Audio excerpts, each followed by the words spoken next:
ఇప్పుడు డిఏ బకాయిలు ఉన్నాయి, పిఆర్సీ బకాయిలు ఉన్నాయి సార్. ఇప్పుడు డిఏ బకాయిలు కావచ్చు, పిఆర్సీ బకాయిలు కావచ్చు, ఆ ఉద్యోగ ప్రావిడెంట్ ఫండ్ లో జమ చంద్రబాబు దగ్గర అప్పుడు ఎన్ని బకాయిలు ఉన్నాయి? ఆ రోజు ఏమి కోవిడ్ లేదు సార్. సార్ చంద్రబాబు నాయుడు మీరు పోల్చొద్దండి, అంత డిఫరెంట్ గా మీ ప్రభుత్వం ఆ లెగసీ తీసుకొని వస్తున్నప్పుడు నీవు నేర్పిన విద్య నీరు ద్రాక్ష అనేది ఇక్కడ వర్తించారు సార్. 94,000 కోట్లున్న డెట్ ఆయన 2,60,000 కోట్లు చేశాడు.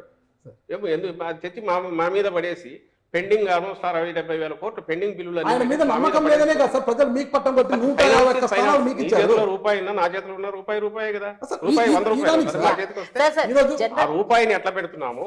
పిల్ఫరేజ్ లేకుండా రూపాయిని మొత్తంగా కరెక్ట్ గా స్పెండ్ చేయాల్సిన చోట చేస్తున్నామా లేదా, జాగ్రత్తగా చేస్తున్నామా లేదా? ఒక ఫ్యామిలీ హెడ్ ఎట్లయితే బడ్జెట్ ను జాగ్రత్తగా ప్లాన్ చేసుకొని చేస్తాడు, స్టేట్ బడ్జెట్ జగన్మోహన్ రెడ్డి గారు అంత ప్లాన్డ్ గా నీట్ గా చేస్తున్నారు. కాబట్టి ఎవరు భయాందోళన చెందట్లే. టీడీపీ వాళ్ళకి తీసుకొచ్చి నీ నోట్లో పెట్టుకుని నన్ను అడుగుతున్నట్టున్నావు. ఎవరు they are happy, they have ఉన్న వాళ్ళకి రావాల్సిన వాటి గురించి అడుగుతున్నారు. మొన్న కూడా కూర్చున్నాము, చెప్పింది అర్థం చేసుకుంటున్నారు. కొత్త ఉద్యోగాలకు సంబంధించి వీటికి సంబంధించి కూడా వాళ్ళు వచ్చి అడిగినప్పుడు చెప్తున్నాం. మీ సమస్యలు చూడండి, కొత్త ఉద్యోగాల గురించి మేము చూస్తున్నామన్నా వాటి గురించి కూడా ఎక్స్ప్లెయిన్ చేస్తున్నాం. ప్రాబ్లం ఎక్కడొస్తుంది అంటే మీరు అవునన్నా కాదన్నా అపోజిషన్ ఏది చెప్తున్నారో అదే అడుగుతున్నారు. నేను ఇంతకుముందు అన్న మెడికల్ స్ట్రక్చర్ 17,000 కోట్లు స్కూల్లో అది నేను చెప్పలే, అది 16,000 కోట్లు ఎంతో దాని మీద పెట్టి స్కూల్స్ అన్ని రీవ్యాంప్ చేసి అందులో ఇదేం మేము ప్రామిస్ చేసింది కాదు సారు. ఆయన సీఎం గారు ఆ రోజు మా గౌరవ ముఖ్యమంత్రి గారు ప్రతిపక్ష నాయకుడు గాను వైఎస్ఆర్సీపీ అధ్యక్షుడు గాను మేనిఫెస్టో రిలీజ్ చేసినప్పుడు చెప్తే అమ్మఒడి మాత్రమే అది ఇచ్చి మేము కామ్గా ఉంటే ఇవన్నీ ఏమొచ్చేవి కాదు. డిస్పైట్ కోవిడ్ ఈ 17,000 కోట్లు ఒకటి చాలు మొత్తం తీసేయడానికి, అన్నీ తీసేసి హ్యాపీగా ఉంచవచ్చు.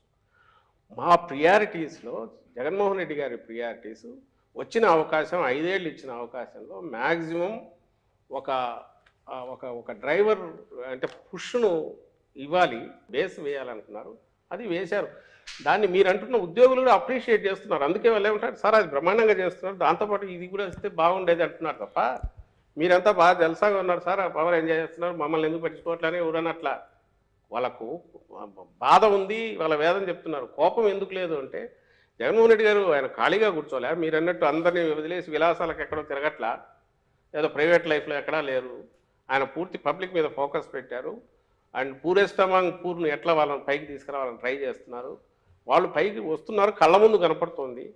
పర్చేజింగ్ కెపాసిటీ పెరిగి ఈరోజు ఎకానమీకి ఏ డ్రైవర్ పనిచేస్తుంది మనది అగ్రెసివ్ దీంట్లోకి 6% ఉంది, 11%కి ఈరోజు పోయిందంటే గ్రోత్ రేటు ఎక్కడి నుంచి వచ్చింది? ఇదంతా ఎక్కడి నుంచి వచ్చిందంటే నేను మొన్న అంతా చెప్తూ వచ్చాను, మీకు చెప్తాను.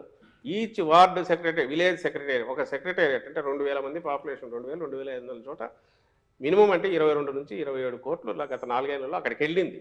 ఏదో రకరకాల డీబీటీ కావచ్చు, లేదా అక్కడ వర్క్స్ జరిగిండొచ్చు. అంటే అంత లిమిటెడ్ దాంట్లో 30 కోట్లు అక్కడికి వెళ్ళే, ఆ 30 కోట్లు మళ్ళీ అక్కడే జనరేట్ అయ్యి ఖర్చు పెడుతుంటే దాంట్లోనే ఎకానమీ గ్రోత్ కూడా స్కోప్ ఇచ్చింది. ఇది అర్థం చేసుకోకపోతే మీరు వీటన్నిటికి నేను చెప్పలేము.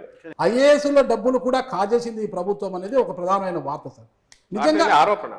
రామోజీరావు పక్కన కూడా ఇంకోటి ఏదో పెద్దది రాశాడు, రాక్షసుల మాదిరి జగన్మోహన్ మద్యంతో కార్యాలయాలు పాడవుతాయి. ఆయన సితార హోటల్ ఎందుకంటే మద్యం బాటల మీద ఉంటుంది, ఎంత ఖరీదైన బాటలు. ఈ చోజ్ లైన్ తెలుగుదేశం పార్టీ కరపత్రం లాగా తయారైన రామోజీరావు రాసే వాటన్నిటికి సంబంధించి ఈ రోజు కూడా ఫ్యాక్ట్ చెక్ అని మా వాళ్ళు ఇస్తున్నారు. ఇది ఒకటి పెట్టుకోవాల్సి వచ్చింది, రోజు ఫ్యాక్ట్ చెక్ అని ఇస్తున్నారు గవర్నమెంట్. ఇక్కడ ప్రశ్నలు సార్, చాలా గొప్పగా పాలిస్తున్నాము గవర్నమెంట్ అంటున్నారు, కానీ ఎలా కమ్యూనికేట్ అయిందని నాకు తెలియదు. ఎందుకంటే వెరీ ఫ్యూ మెంబర్స్ మాట్లాడుతున్నారు sir on behalf of government. మీరు మాట్లాడుతున్న 5 కూడా వాళ్ళు పొలిటికల్ గా ఒక విమర్శకు ఇంకో ఆరోపణకు ప్రత్యారోపణలా మాట్లాడడం. కానీ ఇంత గొప్పగా మనం స్ట్రగుల్ పెడుతున్నాము, స్ట్రగుల్ చేస్తున్నాము, ఇంత గొప్పగా పాలిస్తున్నాము అన్న సంగతి, ఆ స్ట్రగుల్ అనేది ఇంకా జనాలు తెలియలేదు సార్. ఇది ఫస్ట్ టైం చాలా మంచి అప్రిషియేట్ చేయాల్సింది ఏంటంటే ఇలా ఓపెన్ గా ఏమైనా అడగవచ్చు అని చెప్పి ఈ ప్రయత్నం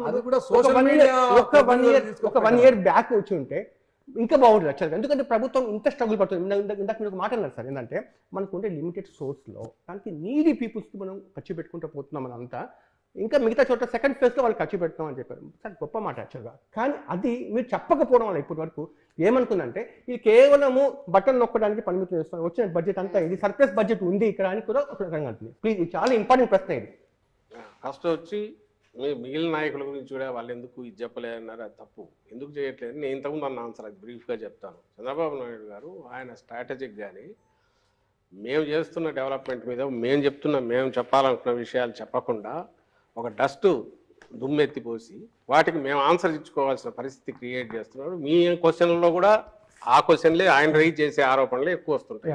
ఎందుకు వస్తాయంటే వాళ్ళ శక్తి ఆ మీడియా పుష్ కానివ్వండి, వాళ్ళు ప్రచారం చేయగలిగిన లక్షణం వాళ్ళకు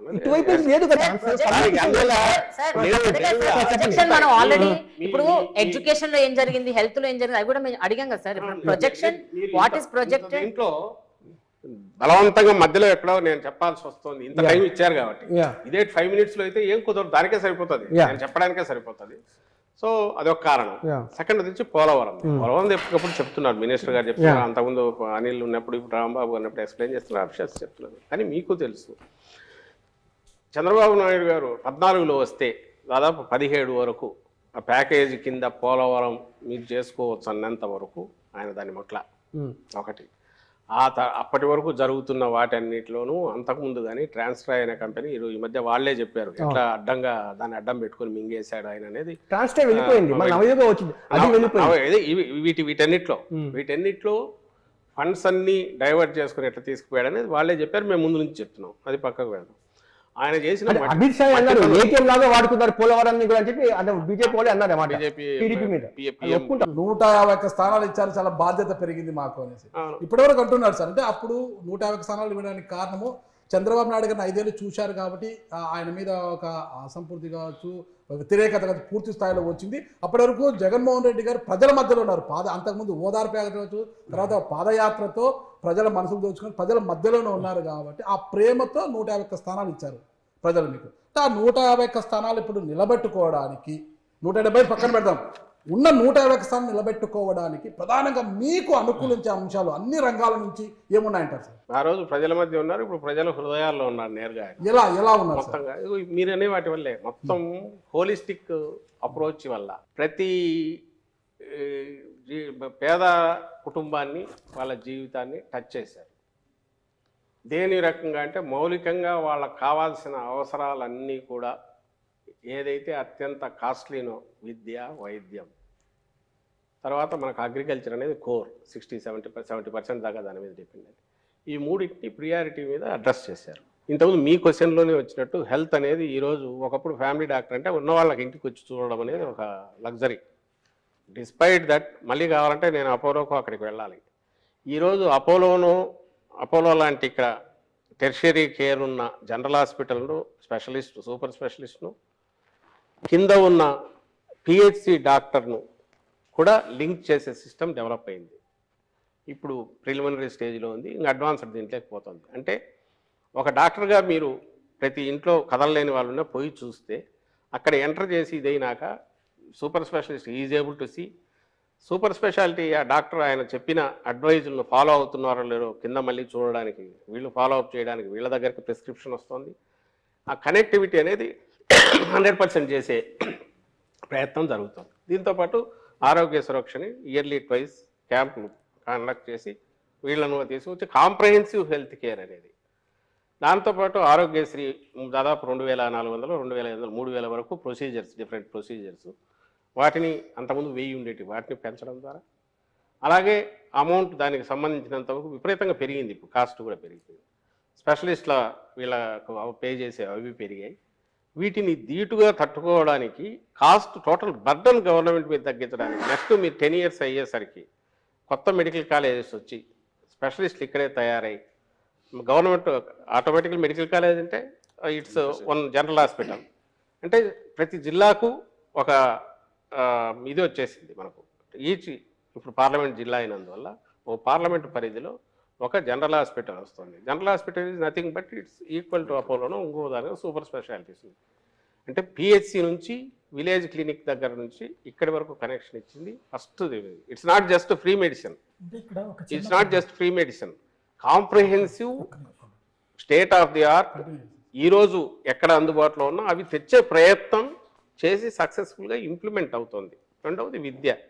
నేను డీటెయిల్ దానికి పోనక్కర్లే, మీరే చూస్తున్నారు, మీ మాటల్లోనే మీరే అన్నారు ఎట్లా ఇది ఉందని. దీంతోపాటు ఇది చదివిన తర్వాత పైకి వెళ్ళాలంటే ఎట్లా, బయట స్టేట్కి వెళ్ళాలంటే ఎట్లా, దానికి అవసరమైన దానికోసం సిబిఎస్ఈని ఈరోజు ఐబీతో ఒప్పందమని, ఇవన్నీ ఏవి చేయాల్సిన అవసరం లేదు. జగన్మోహన్ రెడ్డి గారు can get more free time, more he can concentrate, పబ్లిక్లో తిరుగుతూ ఉండొచ్చు, ఇంకోటి చేయొచ్చు. బట్ ఎండ్ వచ్చి ఇది చేసిన తర్వాత ఓ 10 ఏళ్ల తర్వాత ఈ పిల్లాడు చదువుకొని గ్రాడ్యుయేట్ అయిన తర్వాత ఎక్కడికి పోగలడు, ఏం చేయగలడు, మనమే ఫేస్ చేస్తున్నాం. ఈరోజు నేషనల్ దీనికి పోతే మనం కంప్లీట్ చేయాలంటే మదర్ టంగ్ దీనిలో మనం తెలుగులోనే మాట్లాడాలి, ఇబ్బంది పడుతున్నాం. ముందు ఆ షైనెస్ నుంచి బయటపడాలా, గ్లోబల్ సిటిజన్గా గ్రో కావాలా అనేదానికి ఫౌండేషన్ వేసారు. ఇవన్నీ నిజానికి అనవసరం. చాలామంది చెప్తుంటారు, ఎందుకు ఇంత మీరు తపన పడుతున్నారు, మీరు ఇచ్చిన ప్రామిసుల్లో కొన్ని ఇప్పుడు చేస్తే సరిపోయేది కదా.